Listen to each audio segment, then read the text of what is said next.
కూడా ప్రసాద్స్లో అట్లా షో జరుగుతుంటే నేను SKN theatre pin drop silence ఉంది.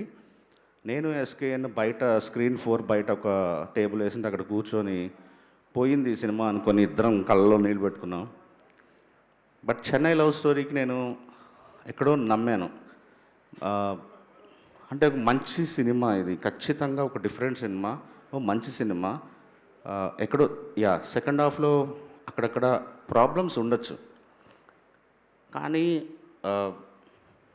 మాస్ వాకౌట్స్, డిప్, ఇన్ని రోజులు నా ఇండస్ట్రీ కెరీర్లో ఇన్ని డిప్ వర్డ్ వినటం, ఈ సినిమాకి విన్నంత డిప్ నేను ఆ వర్డ్ ఇన్నిసార్లు ఎప్పుడు వినలే. ఆ మాస్ వాకౌట్ ఈ టైప్లో ఏంటో అంటే ఒక సినిమా ప్రీమియర్స్ జరిగిన ఒక 6 అవర్స్ వరకు కంటిన్యూస్గా అది రావటం అనేది తీసుకోలేకపోయాను నేను. నా ప్రాబ్లం ఏంటంటే మేము సిన్సియర్గా పనిచేసాం, చాలా మనస్ఫూర్తిగా ఇష్టపడ్డాం, సినిమాకి ఎంత కష్టపడాలో అంత కష్టపడ్డాం. మా దగ్గర టైం లేదు. మెయిన్ ప్రాబ్లం సినిమా వాళ్ళకి ఏం కష్టాలు ఉంటాయో ఆడియన్స్కి తెలియదు, వాళ్ళకి అక్కర్లేదు కూడా.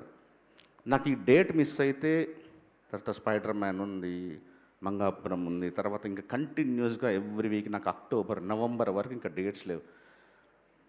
తీసుకొచ్చిన డబ్బులకి ఆ రిలీజులకి ప్రొడ్యూసర్ కష్టాలు ఎవరికీ పట్టవు. కానీ ప్రీమియర్కి వచ్చిన ఫీడ్బ్యాక్ని ఇమీడియట్గా తీసుకున్నాను. మార్నింగ్ షోకి ఇమీడియట్గా దాన్ని కరెక్ట్ చేసిన విషయం కూడా ఎవరికీ తెలియదు. మ్యాటనీకి it got updated. And thanks a lot Annapurna studios. నా ఫస్ట్ సినిమా నుంచి ఇప్పటి వరకు అర్ధరాత్రులు లేపిన సార్ సివిరావు గారికి థ్యాంక్స్ అలాట్. నిద్ర లేపి సార్ నాకు ఇమ్మీడియట్లీ సార్ నాకు అర్ధరాత్రి నేను ఇమ్మీడియట్లీ కూర్చుంటా, ప్లీజ్ నాకు అప్డేట్ అవ్వాలంటే చేసిచ్చారు. కానీ స్టిల్ నేను తీసుకోలేకపోయాను అన్నమాట. ఏంటిది అసలు, ఎందుకు అలా నెగిటివ్, ఎందుకు అలా అంత యునానిమస్గా ఒకే వర్డ్ ఎందుకు రిపీట్ చేస్తున్నారు అందరూ అనేది. ఆ తర్వాత ఒక్కడనే వెళ్ళి ఒక రూమ్ తీసుకొని అక్కడే కూర్చొని జస్ట్ లైక్ అందరికీ దూరంగా నా ఫ్రెండ్స్ అయిన మా వశిష్ఠకి, కృష్ణ చైతన్య డైరెక్టర్లు అందరికీ కాల్ చేశాను. అరే నీ అమ్మ చాలా సిన్సియర్గా పనిచేశాను రా ఈ సినిమాకి, చాలా నమ్మాను రా ఈ సినిమాకి అని ఇంకా బర్స్ట్ అవుట్ అయిపోయాను. ఆ తర్వాత నుంచి నాకు అది అందరూ నువ్వు రా బయటికి రా, సింగిల్ స్క్రీన్స్లో చూడు అన్నారు. నేను మ్యాడ్లీ వెయిటింగ్ ఫర్ మండే.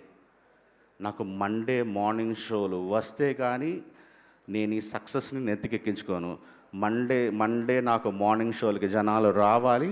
ఆ రోజే నేను నమ్ముతా ఈ సినిమా బ్లాక్ బస్టరా, హిట్టా, సూపర్ హిట్టా, పాస్ అయ్యామా, యావరేజా నమ్ముతా అనుకున్నాను.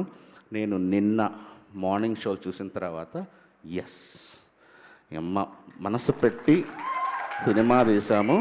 ఎవరు ఏదేంతో అయినా ఎవరు ఏదైనా అనుకోనివ్వు, మనకి ఆడియన్స్, నిజమైన ఆడియన్స్ బ్లాక్ బస్టర్ ఇచ్చారు.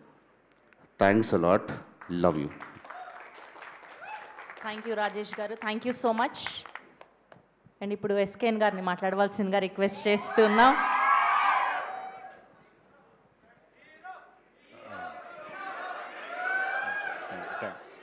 ప్రొడ్యూసర్ ఎప్పుడు సినిమాకి ముందు మాట్లాడాలి, సినిమా తర్వాత సినిమా మాట్లాడుద్ది. కాబట్టి ఎందుకంటే ఒక అద్భుతం జరిగే ముందు ఎవరో నమ్మరు, జరిగిన తర్వాత ఎవరిని నమ్మించాల్సిన అవసరం లేదు. నాకు సినిమా తీసిన తర్వాత ఇద్దరే నా టిక్కెట్ కొన్న ఆడియన్ ఆ 3 గంటల్లో హ్యాపీ అయ్యాడా, నా